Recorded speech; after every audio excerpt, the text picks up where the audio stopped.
dene lare kalih pawestri saha jaler menika anak-anak kula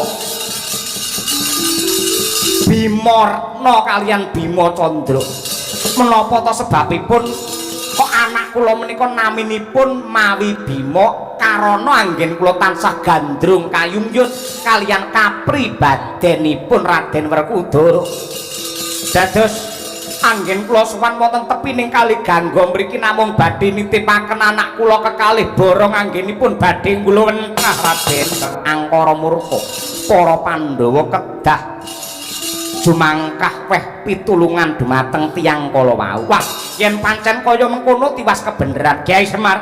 Kula.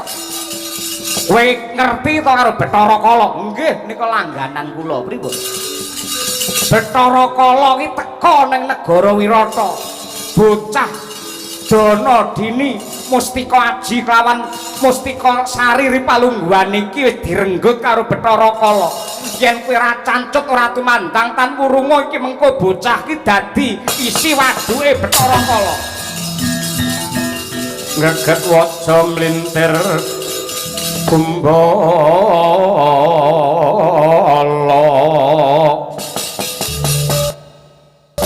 sugal wijiling sabda walah ora patut babar pisan wadya bala saka Trigarta kapengkok ing Pancabaya bayane dombling jani kabeh dadi royongan kabeh dadi gotongan sawangen Ratu Trigarta Prabu Susarka adine Prabu Susarma menang karo aku tak sembah cindil abangmu.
Dono Kedhini.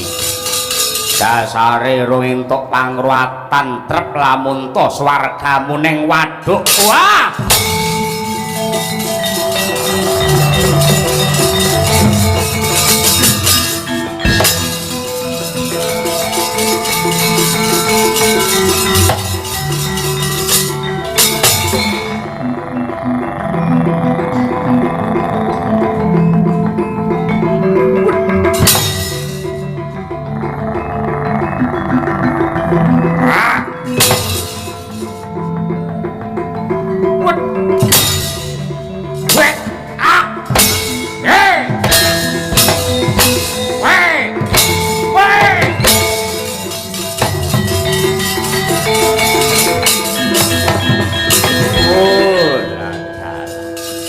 Orang gondro sepiro wong luwe kok dijarak diurusane nyawa nek dijarak arep dipangan polahe kaya gangsingan monggo seneng aku yen mangan ki sing tak pangan ki mapan ngono ae arep dipangan polah senam barang karepe piye.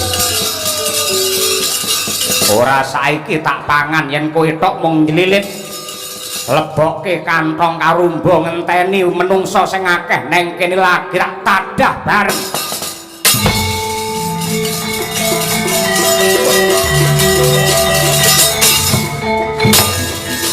Andi ning wedok.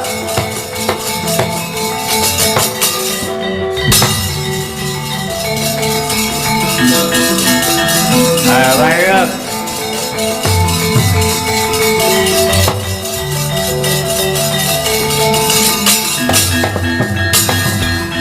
Arep nang endi kowe? Arep dipangan kok mlaku wae arep nang endi? Arep golek penginapan kok piye? Bathara Kala. Aku Mustika Sari lega lila yen pancen bakal ndok pangan. Ning aku duwe panjaluk ya Kala. Sajroning 3 dina iki aku poso wetonku. Mula aja kok gura-gudha wong yen prihatin nganti ndok pangan mesti bakal dadi memala kanggo kowe. Aku gelem ndok pangan yen rampung anggenku poso 3 dina ngarep. Ya tak enteni ra apa-apa. Ning tinimbang kowe mengko mlayu kene kaya kakang tak lebokne kantong karumba kene.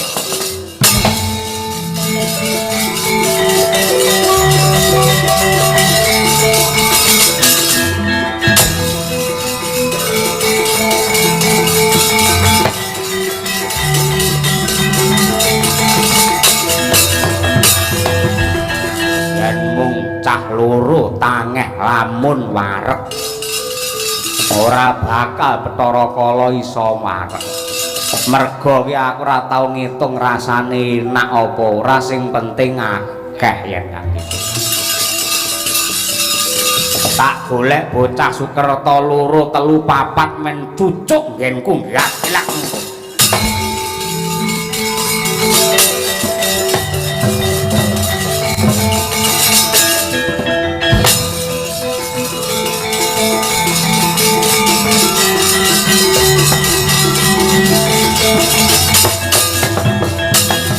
Tantut gumregut ngembak watang ngrabasa mungsuh tangkep dodok antaran bau saya akti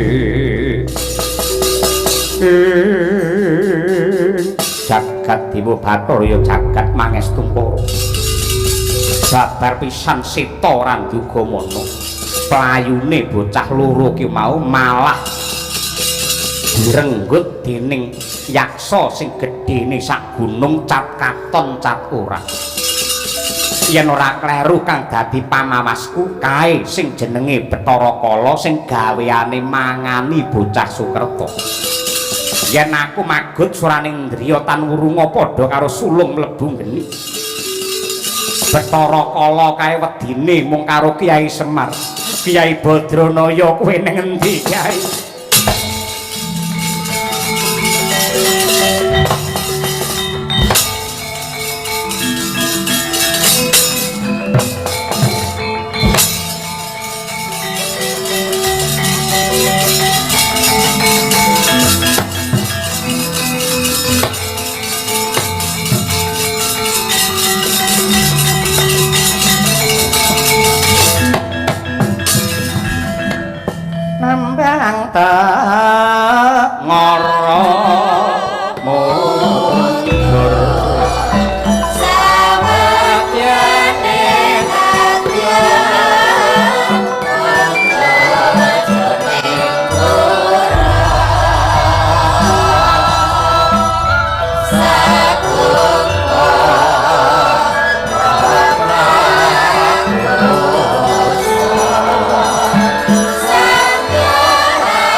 Darsono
Hanyarengi Madya Ratri pramila datan moka lamun to angine adem sesekaran ingkang mapan wonten Taman Sari hamekrok ngambar babar Gondowarum hanenggih menika ta warnane negari sepuh rumiyin kagunganira Sang Prabu Parto Wijaya hanenggih negari Tabela Suket dene samangke ingkang kepareng jumeneng Narendra nenggih Prabu Parto Darsono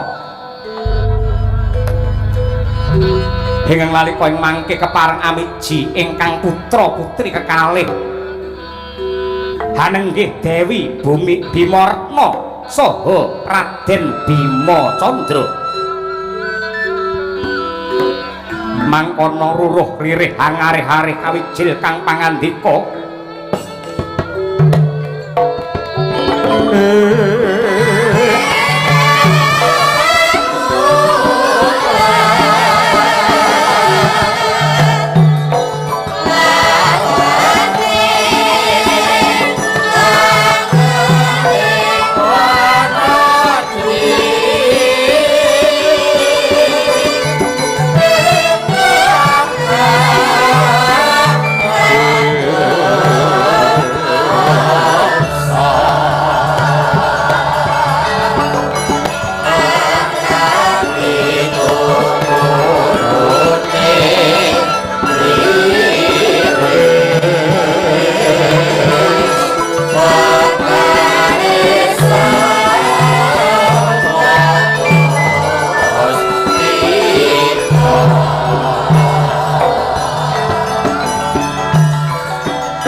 kunjung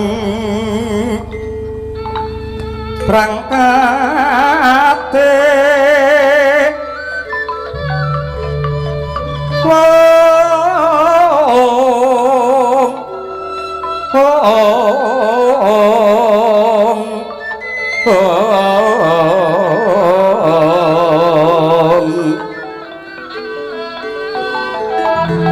Irem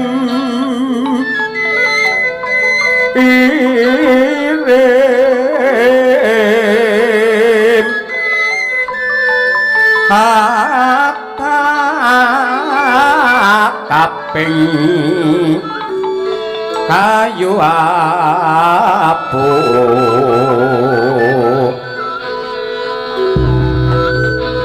akringing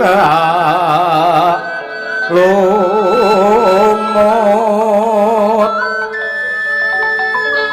wong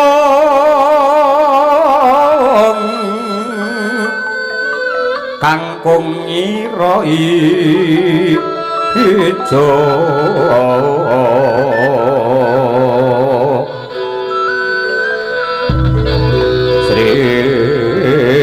kading dewasa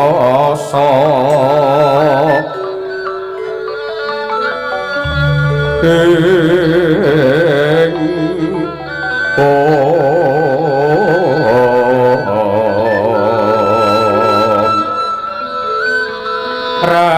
naning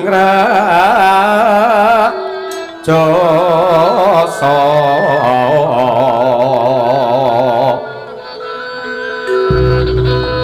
kembang karang sungsang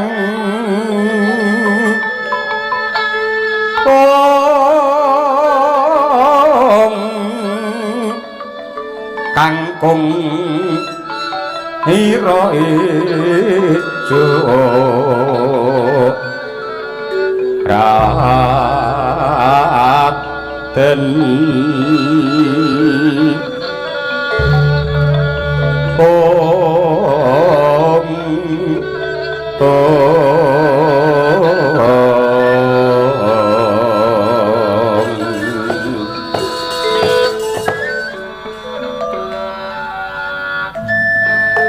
Bambang ira barang susah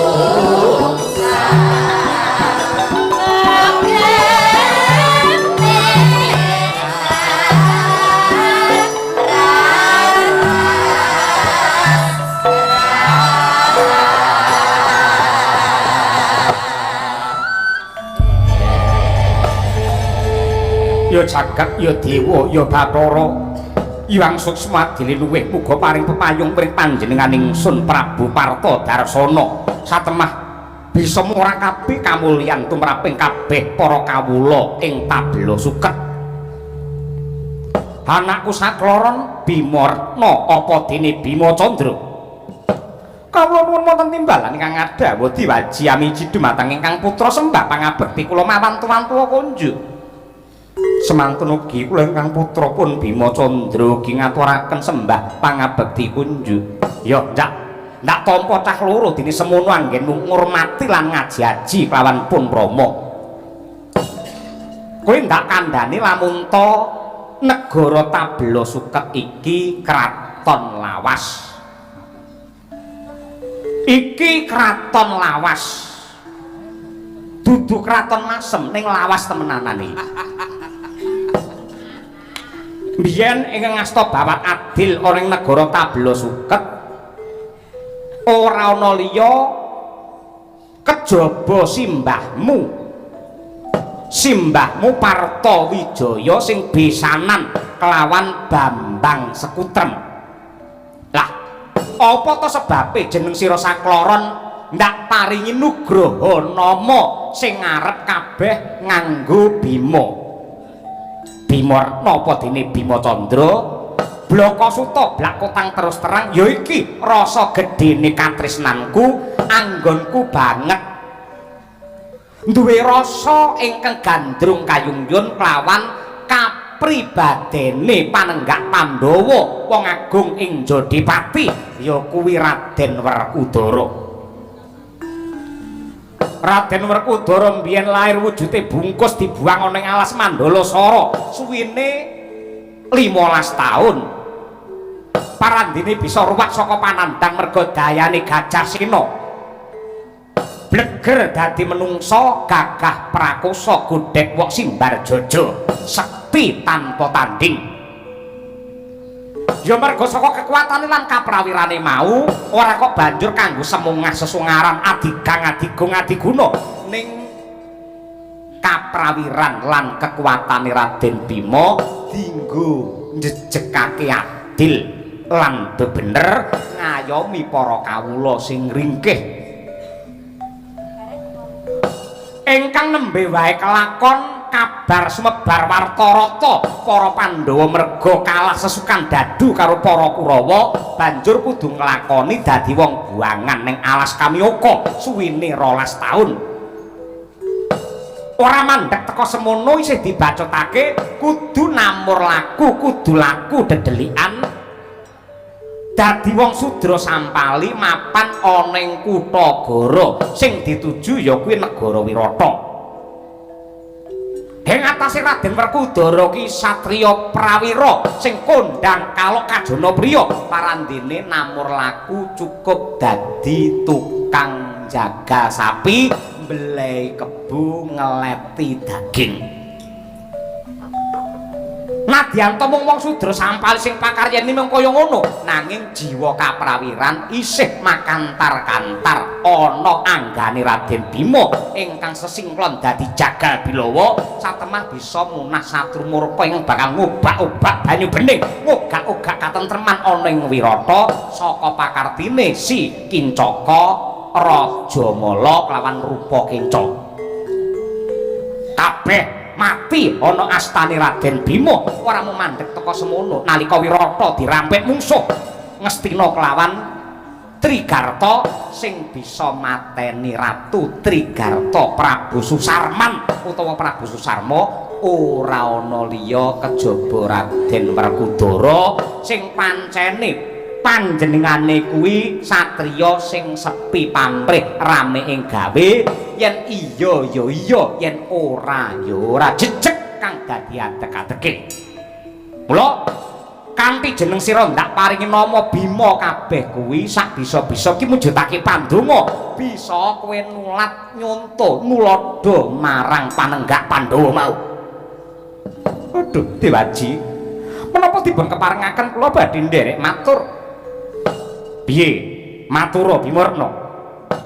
Menawi Kakang Mas utawi adi kula menika pun Bima Candra menika lajeng nulat dhumateng lekasipun Raden Werkudara menika memper karana menika sipatipun kakung menawi kula menika lak pawestri.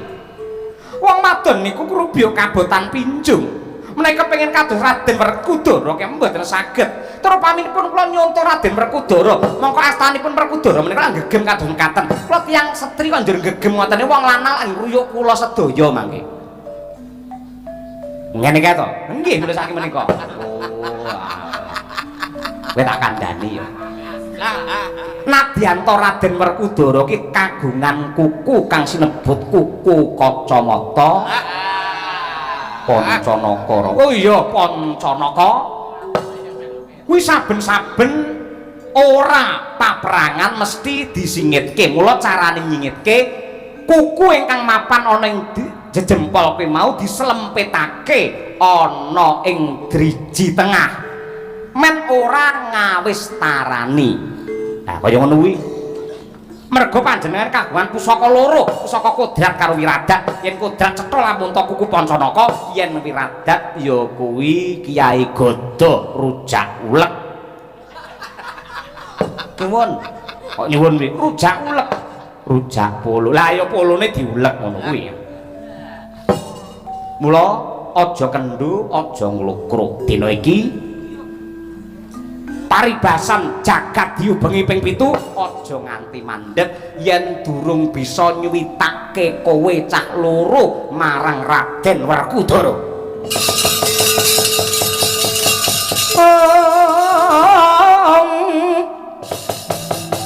Mangan jur lakuning angin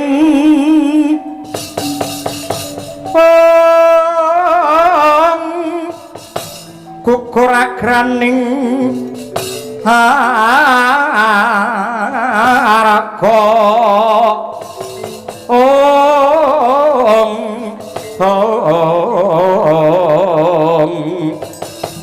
ora purnita reh kakiri-kiri ora bumi prakempita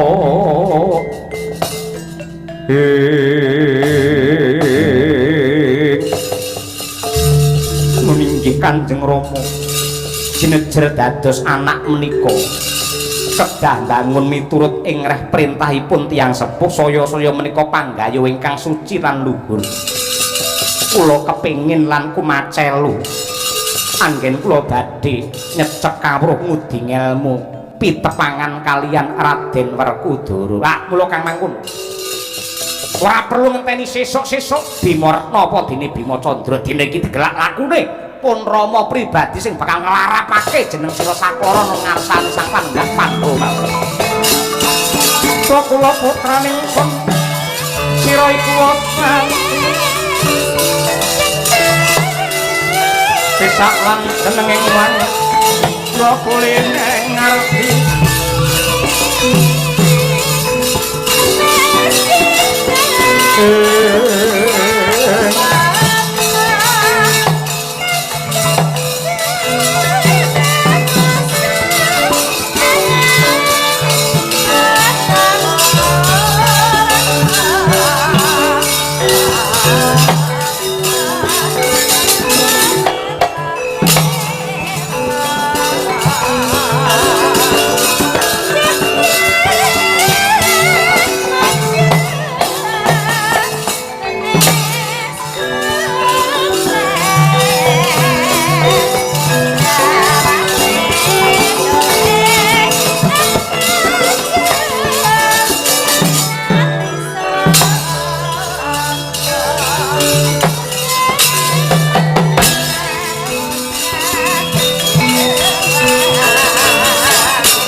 yen tanamu kusa sang Sri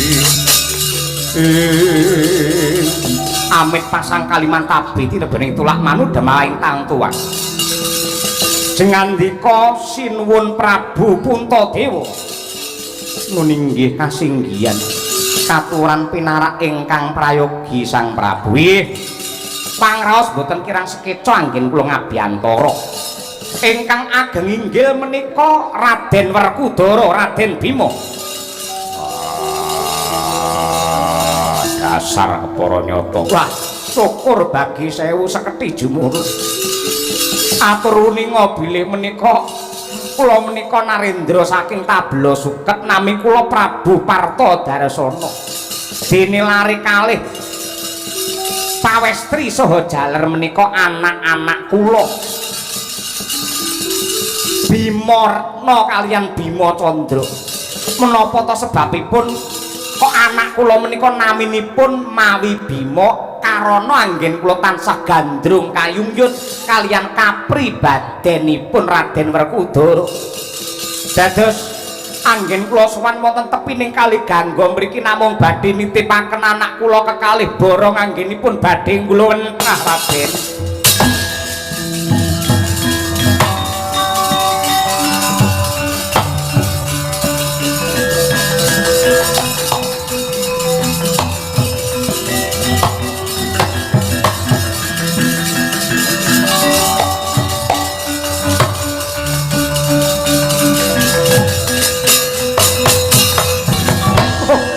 Putuku para Pandhawa oh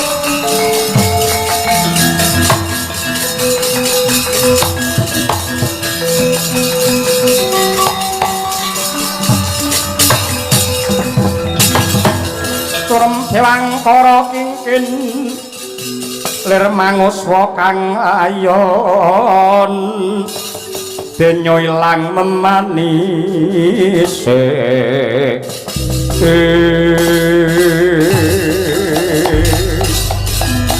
oh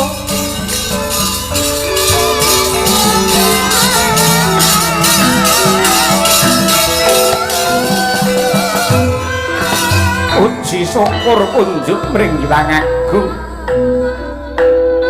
nadyanto wiwit rampunge ontran-ontran ning Wirata sakpatine Prabu Susarma aku noleh nyiwa sepi nengen suwung ora manggihake ana ngendi papan dununge para putu-putuku Pandhawa jebul ripalungguhan iki aku kaya dituntun dening lakuning kodrat bisa pinanggih Pandhawa mapan ana ing tepining Kali Gangga.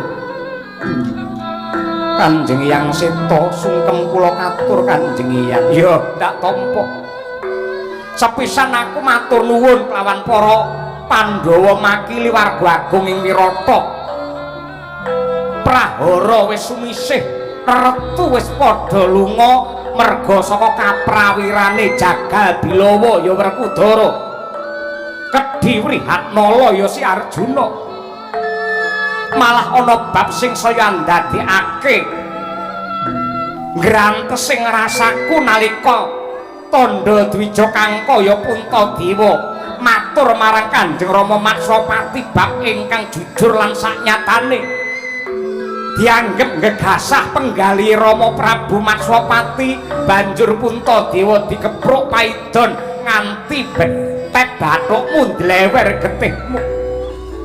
Aku minangka wakile Kanjeng Rama njaluk ngapura Puntadewa.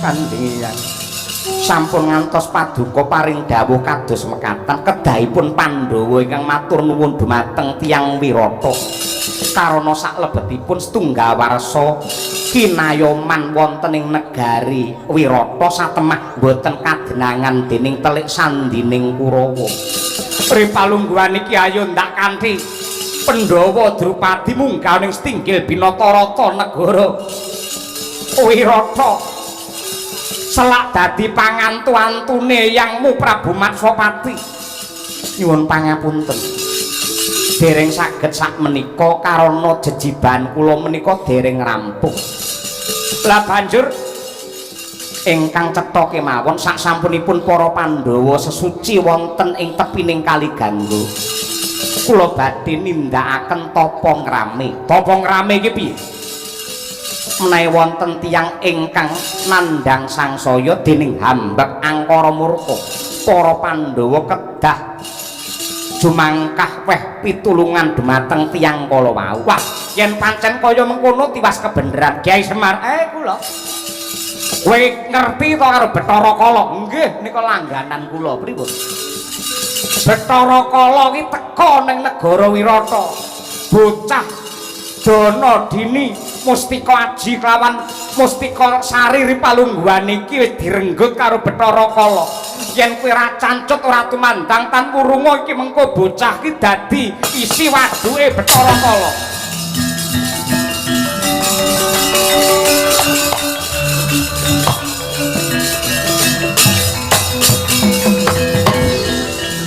Kula mboten kok selak, kula kok mboten suwala niku babar pisan mboten. Ning yen enten perkara napa-napa kok sing kudu jumangkah Semar niku njur sing nom-nom kapan diwene wektu makarti.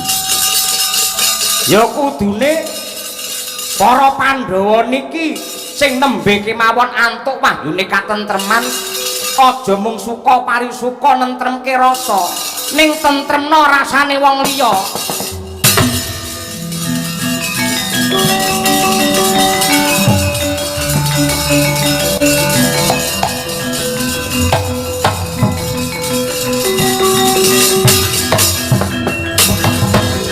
Prabu Parta Darsana inggih kados pundi Raden lan uga anak-anakmu ripalungguhan iki jer Basuki mawa biya kelakone Panjangka kudu mawa pangorbanan anakmu loro Bima Retna Bima Candra tak tampa suwita marang aku yen perlu bakal tak gembleng kadigdayane luwih ning ana syarate yen bisa nyelametake bocah Kedana Kedhini kae tak tampa pasuwitanmu mangkat le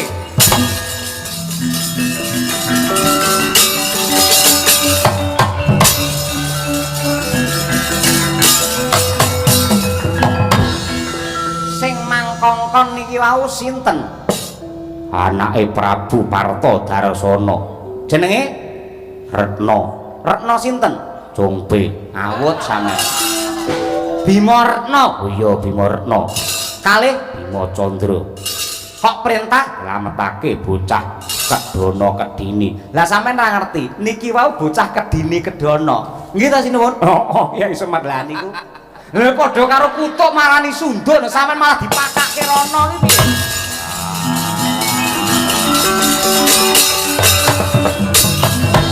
ora perlu ngowahi adat yen kabeh mung muntir kabeh mung nyalahke wong liya ora bakal ana rampunge pakaryane dewi-dewi yen ngrampungi Kurawa aku jangka yen Bathara Kala wis ana sing gambui dhewe yen pancen Semar wegah tumandang wegah Makarti lereno angene dadi panakawane Pandhawa aku sing mangkat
Sagara kakiri-kiri Jeng nyolir prabon teladang kalagar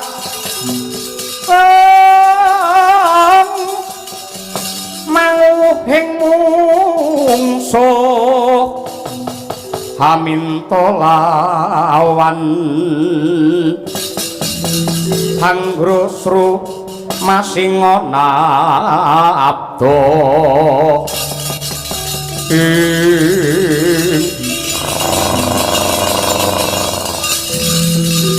wancine bedhug tengange bocah lanang wedok ngaglah neng tengah dalan sapa tambuh marang aku Raden Bima Candra aku Bima Retna kok padha nganggo Bima mergo iki pancen sedulurku sing luwih sepuh sapa aku sing luwih tuwa aku luwih muda kowe sing duwe tunggal liyane apa ora duwe lah iki dini dana pangane kala nek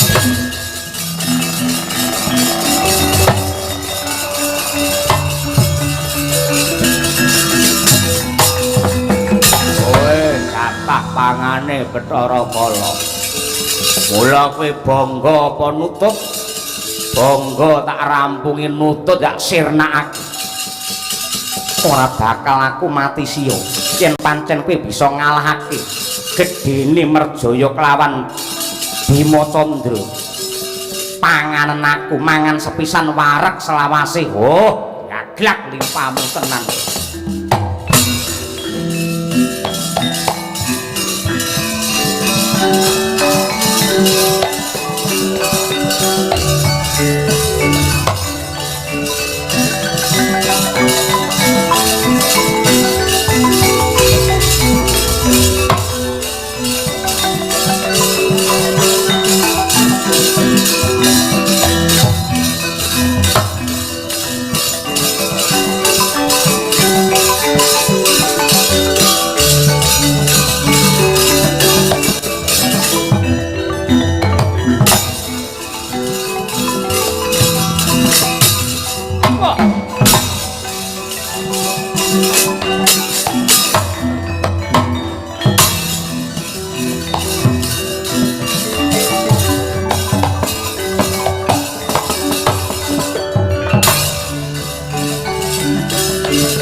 Gondro sepiro kang dadi kaprawiran parandene kemewat kaya ngregem jimat kowe Bima Candra ngalumpruk tanpa daya lebokke kantong karumba sentuk lawuh telu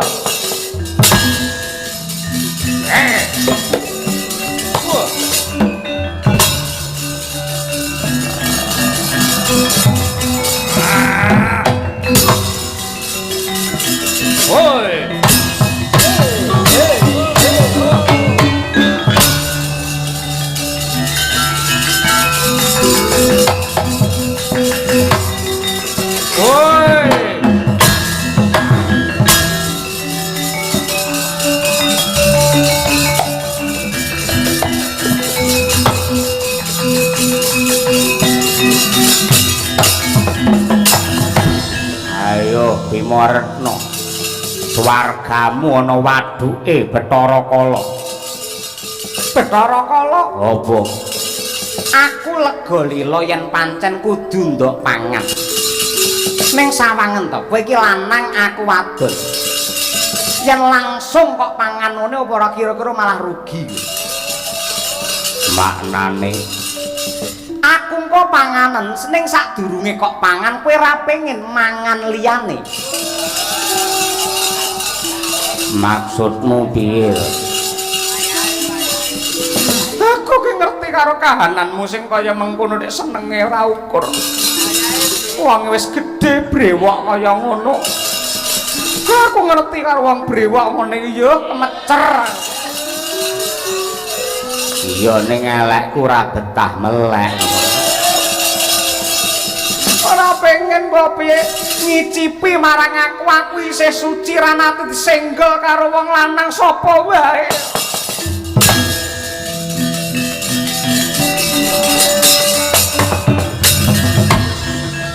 Aku iki sakjek jumblek ora tau kok seneng karo wong wedok. Sumpah. Lho senengmu karo wong lanang-lanang malah. Ora ngono. Ngawut ae ora. Aku ki maremku ya mung mangan. Wong wedok ora seneng. Terus sesawangan endah ya ora seneng. Kahanan sing kepiye wae ra seneng. Sing penting aku ki mangan. Lawe enak utawa ora ra penting, sing penting segane akeh aku iki. Kowe tetep tak pangan aja nglimpe, aja ngrayu aku. Kowe arepe golek lenaku to? Ora kok golek lena kepiye to? Aku lahir batin pasrah marang kowe kok. Lah, rasah kakean pangucap. Wong wedok yen seneng tawa kaya ngene adate sing nyingklak malah wis pirang-pirang. Dene tak adahi kantong karumba dhisik.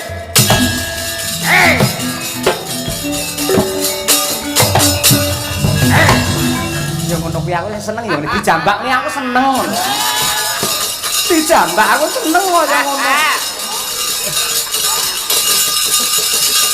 Lho pados lilin apa pripun ngoten kula mang tetes lilin. Aku ora ngerti, aku ngertiku gur panganan aku. Mbok kowe arep piye wae aku ra dong. Sing penting kowe tak pangan tak cemplungne ning kantong karo mbok.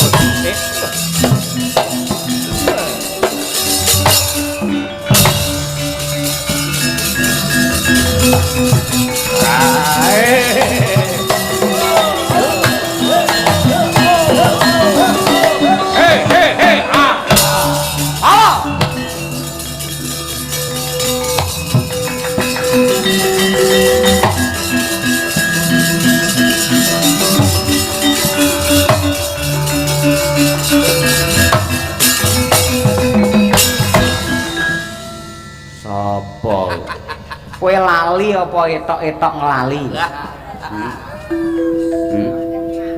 Iki danyange tanah Jawa Syekh Subakir udu. Aku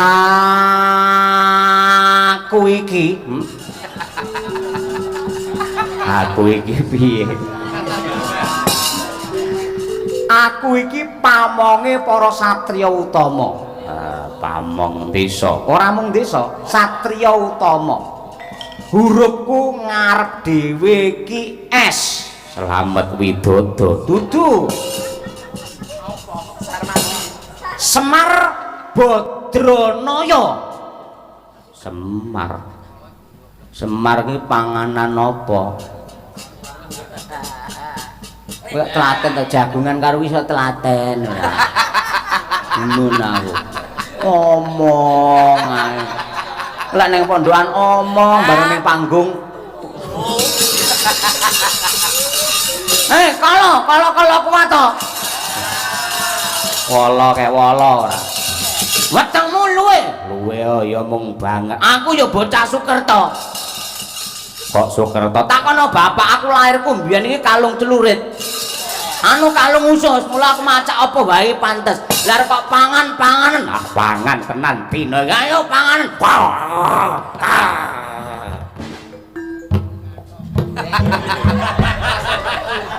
Aduh.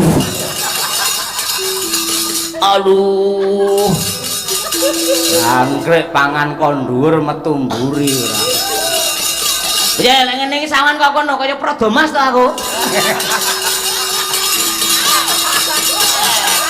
Anakmu iki kocluk tenan. Aduh. Iso liwat kene karepe piye? Sah papat mau tak jaluk. Lho, papat sapa? Lho, sing kok wadahe kantong karumba. Tak jaluk.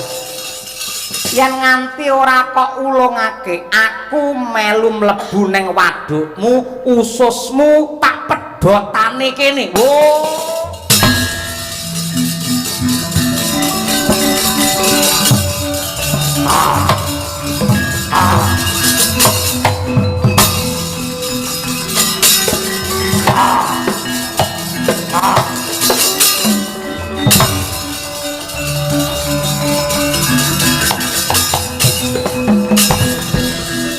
Sampun tobat bendoro kali sampean lontongmu dhewe kuwi ora. Aku ra sida mangan, rasah mangan ning bandara ya apa-apa larang. Diempet.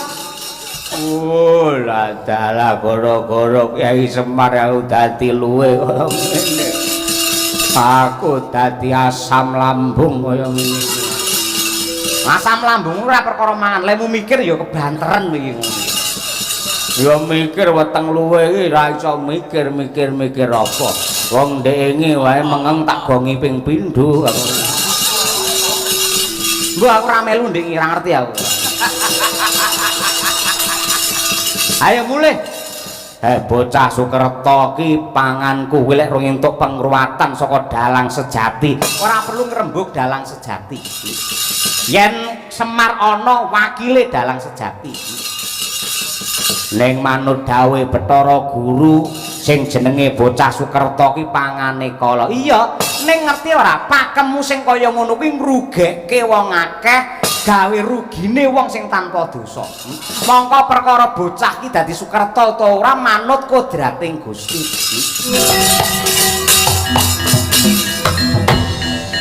ya nari sudarsono natya nari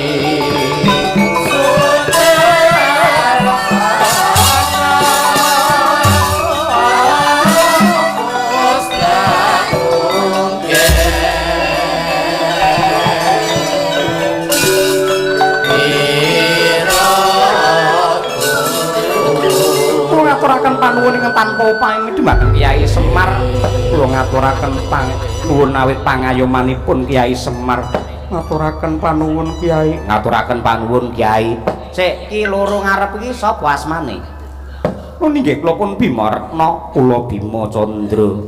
Terus mburi iki lanang Bima Kuncara. Senes. Awut ya ora. Kula Mustika Aji. Oh Mustika Aji Setiaji. Wah ditambahi ngoten niku. Sing wedok ayu iki sapa iki?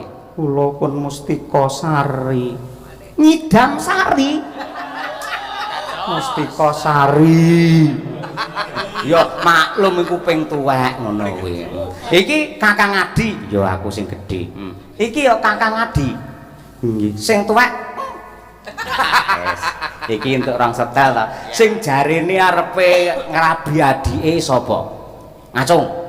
Sing ngacung sing pundi? Ya tanganmu iki lho. Seneng karo iki Sari.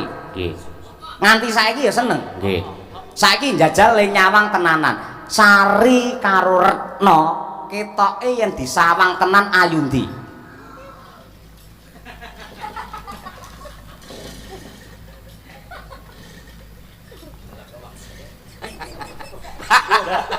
Ayu Retna. Nah, syukur. Lek ngono pancen ngene pindah, tancepane dipindah. Nah, ngene.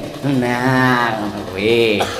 Sange Mas, sampeyan nyawang kae. Piye? Ayu to? Nggih. Kados sinden kula. Sapa? Trihastuti Retnawati. Lah kuwi mutiarane para waranggotra. Jejer kono jejer. Nah, jejer. Kono. Nggih. Siap ya. Jiro lu. Bar iki tak upload ning IG. Nggih, Jiro lu. Tak unggahe ning Google Map.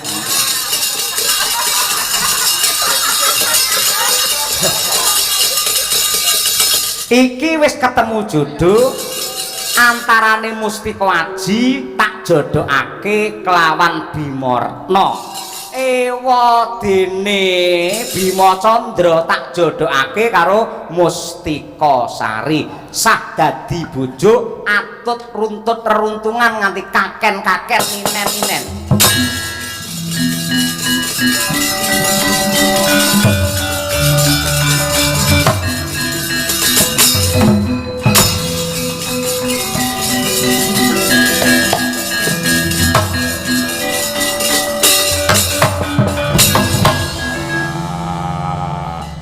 Samu barang sing ndok tindakake yektine bisa ngudari marang reruwet iki. Kok ya iso-isane Kyai Semar duwe pikiran sing cemerlang kaya mengkono. Lah pripun kula niki wong tuwa lho, wong tuwa. Mongko aku dhewe bingung njur piye yen padha kaya ngene kahanane. Jebul wis ana rong setel ki anggere bebojoan. Nggih kudu ngoten niku. Endi mau sing jenenge Bima Retna? Kula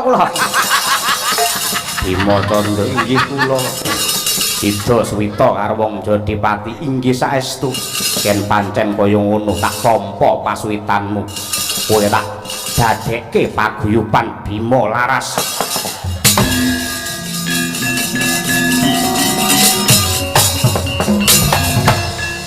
Napa niku campur sari napa kok Bima Laras? Ngono kuwi pokoke.